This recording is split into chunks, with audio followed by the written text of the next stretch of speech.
नमस्कार मित्रों, मैं एक नई वीडियो के साथ उपस्थित हूँ और ये वीडियो चाइना के बारे में है। देखिए, चाइना से कुछ विरोधाभास वाली खबरें निकल के आ रही हैं।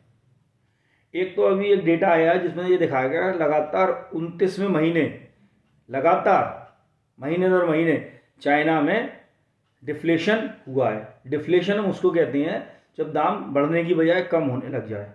देखिए, क्या होता है कि हर देश में ये ज़रूरी होता है, जो डेवलप कंट्रीज़ हैं उनमें करीब के इन्फ्लेशन 1.5-2% हर साल बढ़ता रहे। वो क्यों बढ़ता रहे, वो क्यों ज़रूरी होता है, वो ग्रोथ के लिए ज़रूरी होता है। कभी मैं उसका दूसरा वीडियो बना के बिल्कुल एक्सप्लेन करूँगा।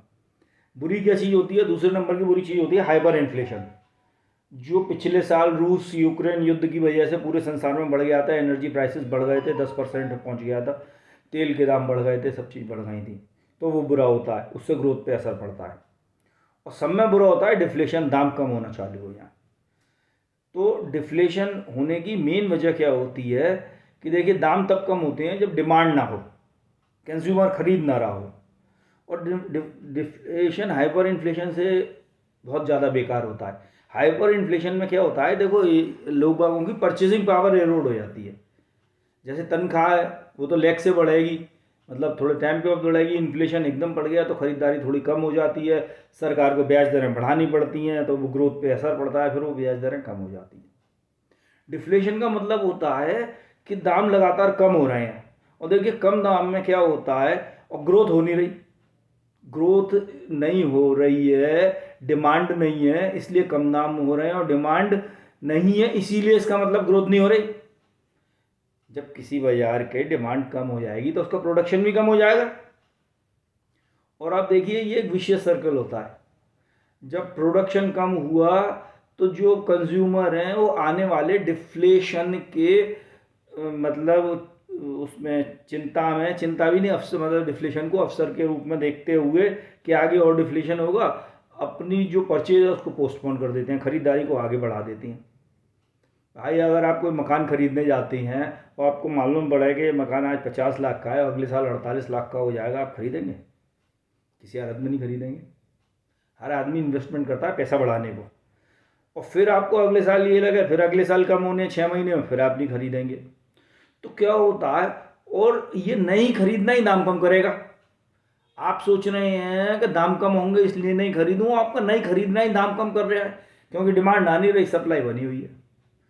और डिमांड को बैलेंस करने को सप्लाई को कर्व करना पड़ता है। कम मकान बने, और कम मकान बने तो आप देखिए फिर क्या होता है कि मकान सेक्टर से जितने लोग जुड़े हुए हैं, कंस्ट्रक्शन इंडस्ट्री से, वो सब अफेक्टेड होते हैं। जो कंस्ट्रक्शन का मटेरियल बनाते हैं, लेबर है, और तमाम जो कंपनीज़ हैं जो इंटरनल फर्निशिंग्स बनाती हैं, सब चीज़ बनाती हैं। फिर चूँकि प्रोडक्शन कम हो गया तो घूम फिर के आदमी की परचेजिंग पावर और कम हो गई, डिमांड और कम हो गई। तो इससे निकलना बड़ा मुश्किल होता है। और देखिए, एक बार को बहुत अच्छा स्टिमुलस दे के आप निकल जाओ, लगातार 29 महीने हो गए हैं। दूसरी तरफ चाइना में ये दर्शाया जा रहा है कि चाइना की इकोनॉमी 2024 में 5% बढ़ी है। तो ये दोनों विरोधाभासी खबर हैं। अगर 5% चाइना जैसी विशाल इकोनॉमी बढ़ रही है तो डिफ्लेशन नहीं हो सकता, और डिफ्लेशन है तो इकोनॉमी बढ़ नहीं रही है। और देखिए, ये एक बहुत कॉमन नॉलेज है कि जितनी भी कम्युनिस्ट कंट्री हैं वहाँ पर न्यूज़ को कंट्रोल करा जाता है। और चाइना का प्रॉपर्टी सेक्टर बहुत लंबे समय से गड़बड़ झाले में। वहाँ पे जो चाइना का प्रॉपर्टी सेक्टर है वो जीडीपी का 30-35% कंट्रीब्यूट करता है, और वहाँ पे डी ग्रोथ है। एक्सपोर्ट में बुरा हालत है, होने वाली है, क्योंकि अब वो टैरिफ वॉल्स लगेंगी। एक्सपोर्ट ओरिएंटेड इकोनॉमी है चाइना की। पॉपुलेशन कम हो रही है, और पॉपुलेशन कम होने का आप ये समझिए कि पॉपुलेशन किसकी कम हो रही है, जवान लोगों की। बुढ़े लोग बढ़ रहे हैं। जैसे पॉपुलेशन अगर 10 लाख कम हो गई तो 10 लाख कम नहीं हुई, काम करने वालों को 20 लाख कम हो गई, क्योंकि 10 लाख बुढ़े बढ़ गए जो 60 से ऊपर हैं। तो आप ये समझिए, जो काम करने वाले रेशियो है उनको, जो वाहन जो काम करने वाले रेशियो हैं, जो अनप्रोडक्टिव हैं, जो काम नहीं करते, पेंशन वेंशन जिनके पास से जाती है, उनके टैक्सेस से ही तो जाती है, तो वो उनका बोझ उठा रहे हैं। तो जो working to non working ratio है वो लगातार कम हो रहा है। तो ये एक बहुत भीषण संकट होता है। और ये चाइना में नहीं है, जापान में भी है। इसीलिए जापान एक समय जो 5.5 ट्रिलियन की इकोनॉमी थी वो घट के 4 ट्रिलियन करीब आ गई, क्योंकि डिमांड ही नहीं है, लोग बागी कम होते जा रहे हैं। तो मित्रों, मैं आपको पक्का बता रहा हूँ कि चाइना बहुत डीप संकट में मैं इसके बाद 1-2 वीडियो बनाऊंगा जिसमें मैं आपको बहुत बारीक आंकड़े दूंगा।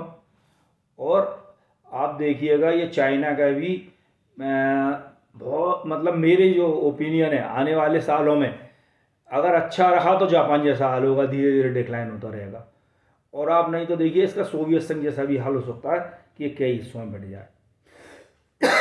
क्योंकि कारण क्या है, जितनी भी जो कम्युनिस्ट कंट्रीज होती हैं इनमें क्या होता है कि लोगों की फ्रीडम कर्व करी जाती है। जैसे इंडिया में आप किसी भी नेता को गाली दे दो, सड़क पर खड़े हो गए, वो जेल थोड़ी हो रही है। मतलब गाली से आलोचना करो, वहाँ पे कोई न्यूज़ नहीं, कोई बोलना नहीं, बस सीधे आप काम करिए, घर आइए, एंजॉय करिए। कोई कोई राजनीति नहीं कर सकते, एक ही पार्टी है, उसी में जाइए, धीरे धीरे बढ़िए। तो क्या है, जो उनकी आज़ादी पे जो कम्युनिज्म में लोगों की आज़ादी पे जो चोट आती है उसकी वो भरपाई करते हैं तेज इकोनॉमिक ग्रोथ से। और आप ये समझ लीजिए जब वहाँ पे इकोनॉमिक ग्रोथ भी नहीं होती है तो असंतोष बहुत तेज़ी से फैलता है। डेमोक्रेसी में तो क्या होता है कि एक पार्टी ने ढंग का काम नहीं करा तो दूसरी पार्टी के ऊपर गुस्सा निकाल दिया अगले चुनाव में। और वहाँ पर ऐसा कुछ नहीं होता, वहाँ विद्रोह होता है सीधा, वहाँ असंतोष निकालने का कोई वही नहीं है। जैसे कुकर में सीटी, ऐसे यहाँ इलेक्शन का काम करते हैं आदमी, क्रिटिसाइज़ करता है, सब करता है। वहाँ पर कुछ है ना क्रिटिसाइज़ कर सकते हो ना सरकार बदल सकते हो, इकोनॉमिक ग्रोथ है नहीं है, आपको वैसी कोई फ्रीडम है नहीं है जो ह्यूमन राइट्स की होती है, कोई वहाँ पर कोर्ट का इन्फोर्समेंट नहीं है, सरकार जब चाहे जिसको उठवा लेती है। तो अब आप ये देखिए कि चाइना हो सकता है बहुत बड़े संकट में आ जाए अगले दशक में, और विखंडन भी हो सकता है। और नहीं तो मेरे ख्याल से विखंडन नहीं भी हुआ तो ये धीरे धीरे अब इकोनॉमी है ये बैठती जाएगी। मैंने इसके पीछे और भी वीडियो बनाया है जिसमें मैंने बताया कि 2020 से लेके 2025 तक भारत की अर्थव्यवस्था 62% बढ़ गई और अमेरिका की 40% बढ़ी और चाइना की 30%। एक समय कहा जा रहा था अमेरिका को पीछे छोड़ देगा, अब कोई चांस नहीं है। और बस इसी के साथ मैं अपने इसको वाणी को विराम देता हूँ।